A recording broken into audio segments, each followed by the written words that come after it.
नमस्ते दोस्तों, स्वागत है आपका छात्र पैलेस के एक नए वीडियो में। और आज हम लोग हरियाणा लोक सेवा आयोग के द्वारा agriculture development officer administrative cadre group B के लिए जो आपका वैकेंसी निकाला गया था उसका सिलेबस है वो आ चुका है। तो हम लोग इस वीडियो में फुल डिटेल में बात करेंगे सिलेबस के बारे में। तो बिना आपका समय गवाए चलिए वीडियो को प्रारंभ करते हैं।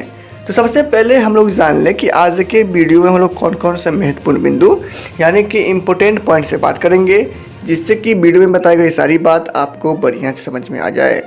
तो सबसे पहला बिंदु हमारा है एग्ज़ाम पैटर्न और दूसरा है सिलेबस। यानी कि सबसे पहले हम लोग एग्ज़ाम का जो पैटर्न है वो देख लेंगे, उसके बाद हम लोग डिटेल्ड में सिलेबस देखेंगे कि कौन कौन से पॉइंट से कौन कौन से टॉपिक से हमें एग्ज़ाम में क्वेश्चन आएगा। ठीक है, तो वीडियो आगे बढ़े उससे पहले वीडियो को लाइक कर दीजिएगा अगर आपको वीडियो अच्छा लगे तो, और साथ में ऐसे ही करंट नोटिफिकेशन के लिए, सिलेबस के लिए और जॉब वैकेंसी के लिए चैनल को सब्सक्राइब करके बेल आइकन को प्रेस कर दीजिएगा। तो चलिए सबसे पहले हम लोग एग्ज़ाम पैटर्न से आज का वीडियो शुरू करते हैं। और हाँ, वीडियो थोड़ा लंबा हो सकता है तो पूरा लास्ट देखिएगा, जिससे कि आपको वीडियो पर समझ में आए। और हाँ, थोड़ा सर्दी है हमको तो आपको थोड़ा आवाज़ में दिक्कत हो सकता है, तो आप उसे मैनेज कर लीजिएगा। कोई दिक्कत हो तो कमेंट करके पूछ लीजिएगा, हम आपके प्रश्नों का उत्तर देने का भरपूर कोशिश करेंगे। तो अगर हम लोग यहाँ पे एग्ज़ाम पैटर्न की बात करें तो जो आपका क्वेश्चन है उसमें आपको 100 मल्टीपल चॉइस क्वेश्चन आएगा, यानी कि 100 मल्टीपल चॉइस क्वेश्चन रहेगा, यानी कि number of question 100। Maximum mark यानी कि टोटल मार्क्स आपका हो गया 100। ड्यूरेशन ऑफ पेपर हो गया आपका 2 आवर्स। और जो आपका होता है ना कि क्वेश्चन गलत हो गया आपका, तो आपको 1/4 मार्क आपका डिडक्ट किया जाएगा टोटल मार्क्स में से। मैं एक बार फिर से रिपीट करता हूं कि आपका जो एग्ज़ाम होगा उसमें आपको 100 मल्टीपल चॉइस क्वेश्चन पूछे जाएंगे, जिसका कि आपको 100 मार्क्स का होगा। ड्यूरेशन आपका 2 घंटे का है और जितना भी क्वेश्चन है वो बराबर अंक का रखता है, यानी कि जितना भी क्वेश्चन है वो इक्वल कैरी करता है आपको मार्क्स का। ठीक है, और जो आपका रॉन्ग आंसर होगा उसके लिए आपको 1/4 यानी कि 0.25 मार्क्स आपका जो है वो डिडक्ट किया जाएगा। तो आगे बढ़ते हैं हम लोग और जाके देखते हैं सिलेबस में क्या है। डिटेल में देखेंगे कि कौन कौन से टॉपिक से कौन कौन से आपको जो क्वेश्चन आएगा वो हम आप देखेंगे यहाँ पे। ठीक है, तो अगर हम लोग यहाँ पे आपका जो सिलेबस की बात करें तो यहाँ पे आपका एग्रीकल्चर में जो टॉपिक है जिससे क्वेश्चन आएगा उसको डिस्कस कर लेते हैं। तो पॉइंट ए में आपका जो टॉपिक है वो आपका है ecology and its relevance to man, natural resources, their sustainable management and conservation, physical and social environment as factors of crop distribution and production, agro ecology, cropping pattern as indicators of environments, environmental pollution and associated hazard to crops, animal and human, climate change, international conventions and global initiatives, greenhouse effect and global warming, advanced tool for ecosystem analysis, remote sensing RS and geographic information system GIS। तो ये आपका है topic number A, इससे आपको ये question आ सकता है। एक बात अगर आप लोग गौर करके यहाँ देखिएगा तो जो भी यहाँ पे टॉपिक लिखा गया है वो आपका जो रोज़मर्रा जो आपका न्यूज़ आता है, डेली न्यूज़, और आप लोग जो पढ़ते होंगे पेपर में, मैगजीन में, करंट अफेयर में, उससे जुड़ा ही क्वेश्चन है। जैसे कि अगर आप लोग देखें यहाँ पे तो क्रॉपिंग पैटर्न हो गया, क्लाइमेट चेंज हो गया, तो ये सब आपका ऐसे यहाँ पे ग्रीन हाउस इफेक्ट है, ये सब आपका कॉमन क्वेश्चन है, कॉमन टॉपिक है, जैसे कि आप लोग पहले ही पढ़े होंगे। तो आप लोग इस वजह से रिवाइज कर लीजिएगा एक बार, तो आप सबको याद आ जाएगा फिर से, यानी कि आप सबका जो रिवीजन है वो हो जाएगा। तो आगे बढ़ते हैं और देखते हैं कि हमारा यहाँ पे जो पॉइंट बी है उसमें कौन कौन सा टॉपिक है। तो इसमें आपका है cropping pattern in different agro climatic zone of the country, impact of high yielding and short duration varieties on shift in cropping pattern, concept of various cropping and farming system, organic and precision farming, package of practice for production of important cereals, pulse, oil, seed, fiber, sugar, commercial and fooder crops। तो आगे बढ़ते हैं और देखते हैं कि point number C में कौन कौन सा टॉपिक है। तो अगर हम लोग यहाँ पे पॉइंट नंबर सी की बात करें तो इसमें आपका जो टॉपिक है जिससे क्वेश्चन आ सकता है, आएगा भी मान लीजिए। तो टॉपिक आपका है important features and scope of various type of forestry plantation such as social forestry, agro forestry and natural forest. ठीक है, propagation of forest plant, forest product, agro forestry and value addition, conservation of forest flora and fauna. अगर हम यहाँ पे point number D की बात करें, topics यहाँ पे आता है आपको weeds, their characteristic, dissemination and association with various crops, their multiplication, cultural, biological and chemical control of weeds. Weeds मतलब आपका हो गया यहाँ पे खरपतवार, जैसे कि खेती जब हो जाता है आपका, जैसे कि कोई क्रॉप्स हम बोए हैं, कहीं कुछ फसल लगाए हम, फसल काटने के बाद यानी कि फसल के साथ में जो आपका कुछ खरपतवार जन्म ले लेता है, उससे जुड़ा इसमें आपको क्वेश्चन आ सकता है। और अगर हम यहाँ पे पॉइंट नंबर ई की बात करें तो इसमें आपका है सॉइल, यानी कि मिट्टी, जो हमारा मातृभूमि है मिट्टी, जिससे कि उपजता है आपका भोजन। तो वो मिट्टी से जो क्वेश्चन आ सकता है आपको physical, chemical and biological properties, किस चीज़ का, तो सॉइल का, मिट्टी का। Process and factor of soil formation, यानी कि मिट्टी कैसे बनता है, मिट्टी यानी कि जो होता है ना इसका रॉक से क्लाइमेटिक चेंज होते होते वो मिट्टी कैसे बनता है, उससे जो आपको क्वेश्चन आ सकता है। यहाँ पे सॉइल ऑफ इंडिया, यानी कि इंडिया में कितना सॉइल पाया जाता है, क्या क्या कैरेक्टरिस्टिक है उसमें, कैरेक्टर कहाँ पे है, वहाँ पे कौन सा सॉइल किस जगह, जैसे कि रेड सॉइल कहाँ पाया जाता है आपको, ब्लैक सॉइल कहाँ पाया जाता है आपको, इस तरह क्वेश्चन आ सकता है आपको। फिर आपका है mineral and organic constituents of soil and their role in maintaining soil productivity, essential plant nutrients and other beneficial element in soil and plant, principle of soil fertility, soil testing and fertiliser recommendation, integrated nutrient management, bio fertilisers, losses of nitrogen in soil. यहाँ पे आपको जो nitrogen cycle होता है उससे जो है यहाँ पे क्वेश्चन आपको आ सकता है। Nitrogen use efficiency in submerged dry soil, nitrogen fixation in soil, ये भी आपका क्वेश्चन आ सकता है। ये हम सब 9th या 10th में ये आता है, पर मतलब कि बायोलॉजी में ये पढ़ाया जाता है 9th 10th में, नाइट्रोजन फिक्सेशन। तो ये आप सब पढ़े होंगे और आशा करते हैं कि आपको ये आता भी होगा। Efficient phosphorus and potassium use, problem soil and their reclamation, soil factor affecting the green house gas emission. तो ये था आपका पॉइंट नंबर ई, जिससे कि आपको इंपॉर्टेंट क्वेश्चन आ सकता है। सॉइल से जुड़ा, ये मिट्टी से जुड़ा जो हमारा मातृभूमि है उससे जुड़ा क्वेश्चन आ सकता है आपको। आगे बढ़ते हैं हम लोग और देखते हैं कि हमारा पॉइंट नंबर एफ में क्या है। उससे पहले अगर अभी तक आप वीडियो देख रहे हैं, वीडियो आपको अच्छा लग रहा है तो वीडियो को लाइक कर दीजिएगा, जिससे कि हमारा मोटिवेशन बढ़े और हम आप सबके लिए और अच्छा वीडियो ला सकें। आगे बढ़ते हैं और देखते हैं कि पॉइंट नंबर एफ में कौन कौन सा हमारा टॉपिक है। तो पॉइंट एफ की बात करें हम लोग यहाँ पे, तो यहाँ पे आपका है सॉइल कंजर्वेशन। आजकल का जो हमारा मुख्य जो प्रॉब्लम है सोसाइटी का, वो सॉइल कंजर्वेशन है। और अभी कुछ ही दिन पहले शायद सदगुरु जी जो हमारे हैं ईसा फाउंडेशन के, वो भी सॉइल कंजर्वेशन के लिए एक मुहिम चलाए थे। वो भी आप लोग सुने ही होंगे और देखे भी होंगे सोशल मीडिया पे भी, और जो भी आपका डिफरेंट मीडिया है, न्यूज़ चैनल, उस पर भी देखे होंगे आप लोग।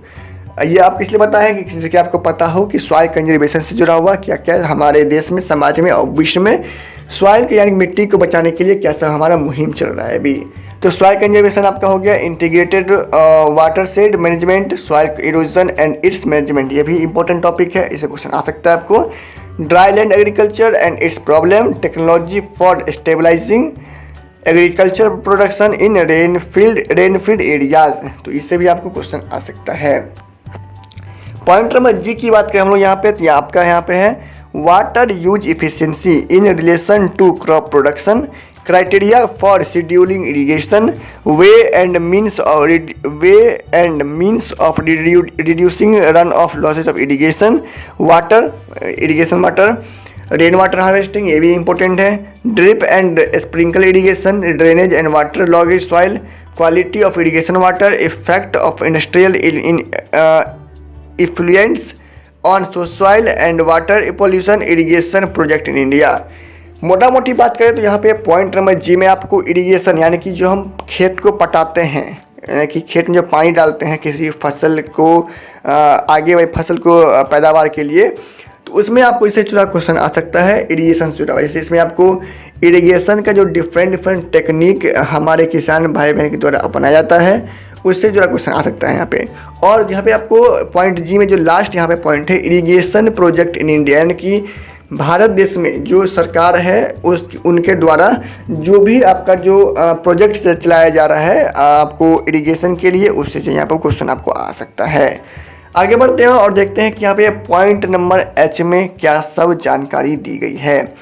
वैसे हम आगे बढ़े पॉइंट एच से पहले उसे आपको बता दें कि जो हमारे जो करेंट गवर्नमेंट है, सेंट्रल गवर्नमेंट मोदी जी का, वो भी हालांकि जो निगेटिव माहौल पैदा किया जाता है आपको फार्मर के खिलाफ किया, यानी कि मोदी गवर्नमेंट फार्मर के लिए कुछ नहीं कर रहा है, ऐसा नहीं है। अगर हम पॉइंट से थोड़ा हट के थोड़ा आपसे बातचीत करें तो आपको बता दें हम कि मोदी गवर्नमेंट द्वारा बहुत सारा स्कीम निकाला गया है आपको किसान भाई बहन के लिए, लेकिन हमारे देश की जो अपोजिशन है वो कुछ नैरेटिव आपका सेट कर दिए हैं गवर्नमेंट के खिलाफ कि किसान के खिलाफ है, ऐसा नहीं है। तो अगर हम देखें मोदी गवर्नमेंट द्वारा जो निकाला गया है महत्वपूर्ण वो योजना, उसमें आपको देख सकते हैं जो आपका डीजल अनुदान योजना है। जैसे कि आप जब पटाते हैं खेत को, उसमें जो डीजल लगता है आपको मशीन के लिए, उसके लिए आपको दिया जाता है पैसा, या फिर आप बिजली से करते हैं तो वो बिजली के लिए आपको यहाँ पे सब्सिडी दिया जाता है, आपको बीज के लिए दिया जाता है आपको। फिर आपको जो प्रधानमंत्री किसान योजना है उसमें आपको साल में शायद 6,000 रुपया आता है। अगर आप पूछेंगे 6,000 क्या हो सकता है, तो बीज सर्विस से आ सकता है, इससे आपको जो फर्टिलाइजर है वो आ सकता है।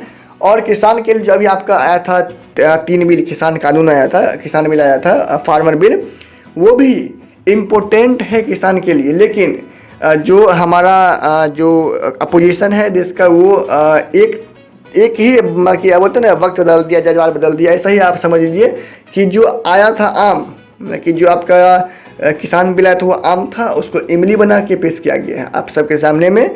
तो अगर आप लोग ध्यान से डाउनलोड करके देखेंगे पीडीएफ को किसान बिल का सॉरी, तो उसमें आप लोग को, अगर आप लोग दूरदृष्टि हैं, आप लोग दूर तक सोच सकते हैं, सोचते भी हैं आप लोग, तो आप लोग देखेंगे उसमें कि किसान भाई बहन के फ़ायदा के लिए ही वो बिल लाया गया था। तो छोड़िए ये बात सब, आगे बढ़ते हैं हम लोग और देखते हैं कि पॉइंट नंबर एच में क्या सब जानकारी दी गई है। तो अगर देखिए पॉइंट नंबर एच में तो आपके यहाँ पे है farm management scope, importance and characteristic, farm planning, optimum resource used and budgeting, economics of different type of farming system, marketing management strategy for development, market intelligence, price fluctuation and their cost, role of cooperative in agriculture economy, type and system of farming and factors affecting them, agriculture price policy, crop insurance। हाँ, आगे बढ़ते हैं और देखते हैं कि point number आगे जो हमारा है आई में वो क्या सब यहाँ पे दिया गया है। लेकिन इससे पहले हम आपको एक बात क्लियर कर देना चाहते हैं कि हो सकता है कि कुछ जो हमारे यहाँ पे भाई बहन है, वो हमारा जो पहला टॉपिक था आपको यहाँ पे जो हम बता रहे थे आपको टॉपिक, इससे वीडियो हट के गवर्नमेंट के जो स्कीम उसके बारे में, तो उनको बुरा लग सकता है कि अगर वो अपोजिशन सपोर्ट करते हैं तो। लेकिन अगर बात एक आप लोग ध्यान से देखें, एक बात यहाँ पे गौर सोचिएगा, तो अगर अपोजिशन इतना ही सोचता है किसान के बारे में, किसान भाई बहन के बारे में, तो जो पहले गवर्नमेंट रूल किया हुआ इंडिया में, तो उनके समय में किसान का हालत एकदम बढ़िया हो जाना चाहिए था, जो कि नहीं हुआ है। इसका क्या मतलब हुआ कि वो जो गवर्नमेंट था वो किसान के लिए कुछ नहीं किया है और झूठ का ढकोसलाबाजी कर रहा है। हम इसलिए आपको बता रहे हैं, क्लियरिफाई कर रहे हैं कि हो सकता है कि कुछ हमारे व्यूअर जो है वो अपोजिशन सपोर्ट करते होंगे, तो वो हमें कमेंट में, नेगेटिव कमेंट में कर सकते हैं, तो वहाँ आपको क्लियरिफाई पहले ही कर दिए, ठीक है। सॉरी अगर आपको डिस्टर्बेंस हुआ हो, हम बीच में टॉपिक इंक्लूड किए इसलिए।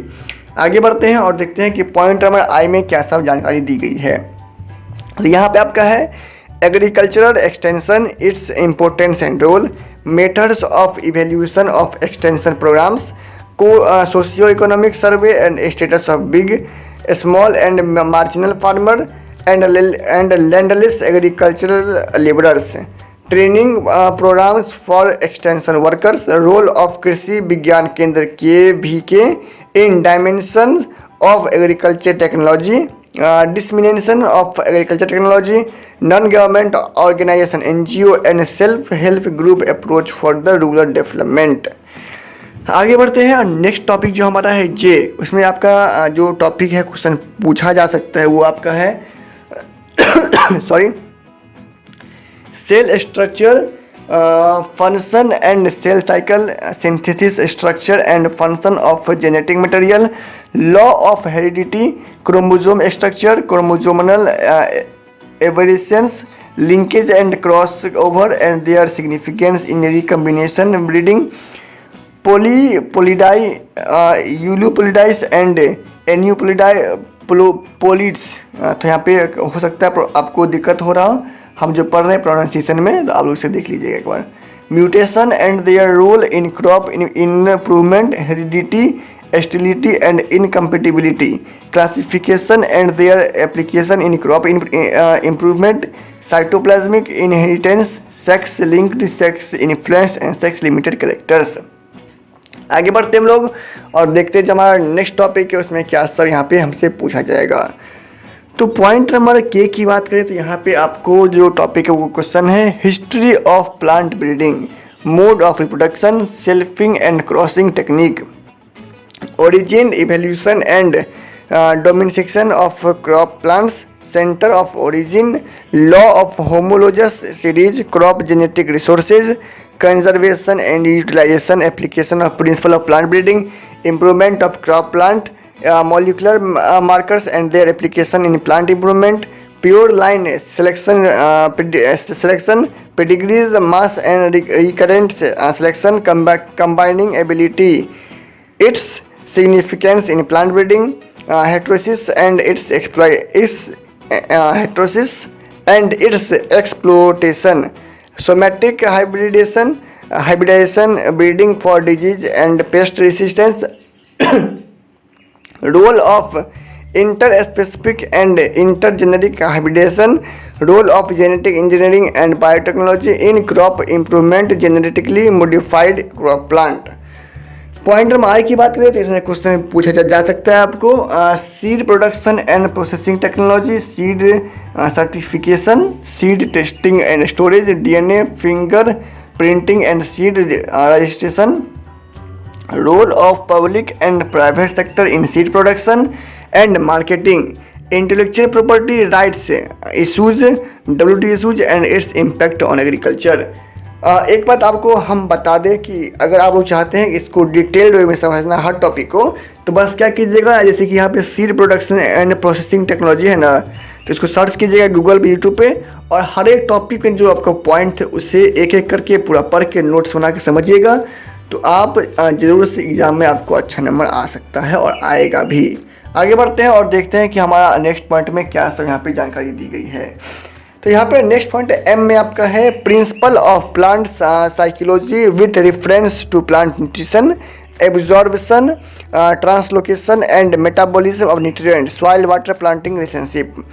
एन में आपका है enzyme and plant pigments, photosynthesis, modern concept and factor affecting the process, aerobic and anaerobic respiration, C3C4 and CAM mechanism, carbohydrate, protein and fat metabolism, growth and development, photopatriotism and vernalization, plant growth substances and their role in crop production, psychology of seed development and germination, dormancy, stress psychology, drought, salt and water stress। Point number O में देखिए, अगर हम लोग यहाँ पे है major fruit plantation crop, vegetable species and flower crop, package practice of major horticulture crop, protected cultivation and hi-tech horticulture, post harvest technology and value addition of fruit and vegetable, landscaping and commercial floriculture, medicinal and aromatic plant, role of fruit and vegetable in human nutrition. इसमें मोटा मोटी आपको यहाँ पे जो होता है ना, मेजर फ्रूट हो गया आपका, वेजिटेबल हो गया और फ्लावर हो गया, ऐसे जो आप यहाँ पे क्वेश्चन आ सकता है कमर्शियल क्रॉप्स के बारे में। आगे बढ़ते हैं और देखते हैं कि हमारा नेक्स्ट पॉइंट जो हमारा है इसमें पी, उसमें क्या सब क्वेश्चन आ सकता है इस टॉपिक से।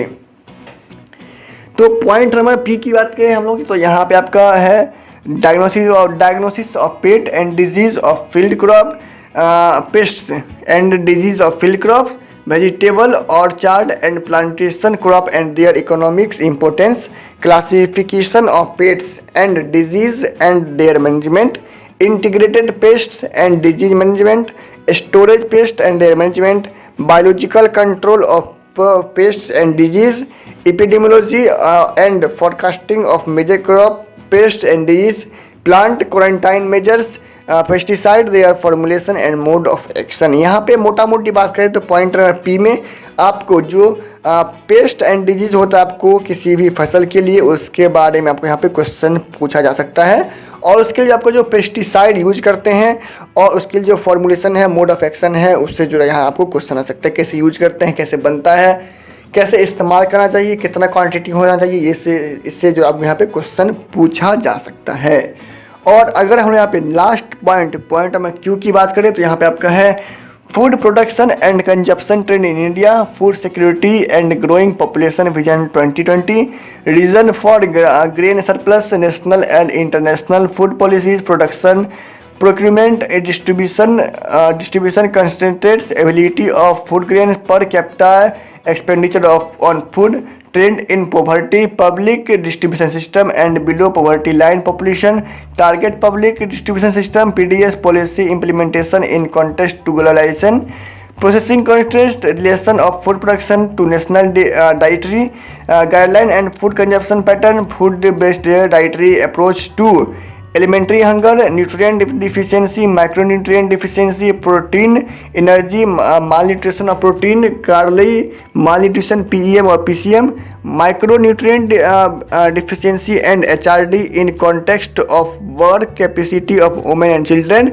Food grain productivity and food security. यहाँ पे मोटा मोटी बात करें हम लोग यहाँ पे, तो यहाँ पे आपका जो फूड का प्रोडक्शन है और कंजप्शन है उससे जुड़ा जितना भी आपको सर्कल में क्वेश्चन आता है वो यहाँ पे आपको पूछा जा सकता है। जैसे कि पॉवर्टी लाइन है, फूड को कैसे आप लोग जनता तक पहुँचता है, कितना कंजप्शन है, कितना क्वांटिटी में प्रोडक्शन होता है, आपको इससे जो क्वेश्चन आ सकता है।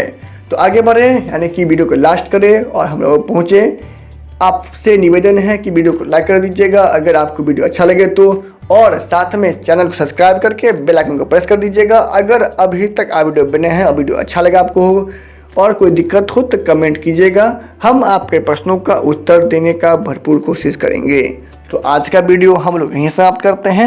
आशा करते हैं कि आपको वीडियो अच्छा लगा होगा। और हाँ, हम जो मोदी गवर्नमेंट के बारे में आपको बताए थे उनका उससे सहमत हो तो आप हमें बता सकते हैं कमेंट में, और अगर आप सहमत नहीं हैं तो यही बताएं कि आप लोग वहाँ पे क्यों सहमत नहीं हैं। तो मिलते हैं किसी नए वीडियो में किसी नए टॉपिक के साथ। जय हिंद, जय भारत, जय हरियाणा।